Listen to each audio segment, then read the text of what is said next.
पंतप्रधान नरेंद्र मोदी यांच्या हस्ते आज सोलापूर मधल्या रेनगर मध्ये गृहनिर्माण प्रकल्पांचा लोकार्पण सोहळा पार पडणार आहे आणि त्यांच्या सभेच्या ठिकाणी आता मोठ्या प्रमाणात पोलिसांचा कडेकोट असा बंदोबस्त जो आहे तो तैनात करण्यात आलेला आहे। अगदी सोलापूर असेल, नागपूर असेल, आजूबाजूच्या जिल्ह्यातून देखील पोलिसांची मोठी कुमक या ठिकाणी मागवण्यात आलेली आहे आणि आपण जर बघितलं तर येणाऱ्या जाणाऱ्या प्रत्येकाची कसून तपासणी या ठिकाणी केली जाते।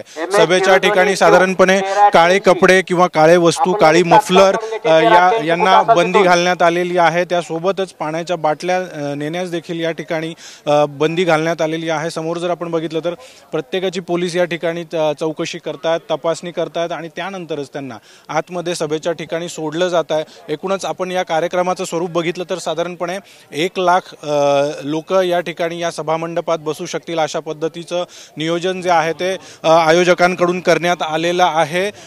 त्यामुळे या ठिकाणी पोलिसांचा बंदोबस्त जो आहे तो अतिशय कडेकोट असा पाहायला मिळतोय। सोबतच BDDS ची पथकं असतील, श्वान पथक असेल, यांची देखील तैनाती जी आहे ती या सगळ्या कार्यक्रमाच्या ठिकाणी करण्यात आलेली पाहायला मिळते आणि एकूणच मोदींच्या सभेदरम्यान कुठलाही अनुचित प्रकार घडू नये याची पुरेपूर खबरदारी जी आहे ती पोलीस प्रशासनाकडून घेतली जाते। कॅमेरामन नितीन खरातसह अभिजित सोनवणे, साम TV, सोलापूर। देश विदेशातील प्रत्येक घडामोडींचे लाईव्ह अपडेट मिळवण्यासाठी आता साम टीव्हीच्या सर्व सोशल मीडिया प्लॅटफॉर्मला लाईक, फॉलो आणि सबस्क्राईब करा। तसंच सर्व नोटिफिकेशनसाठी बेल आयकॉन प्रेस करायला विसरू नका।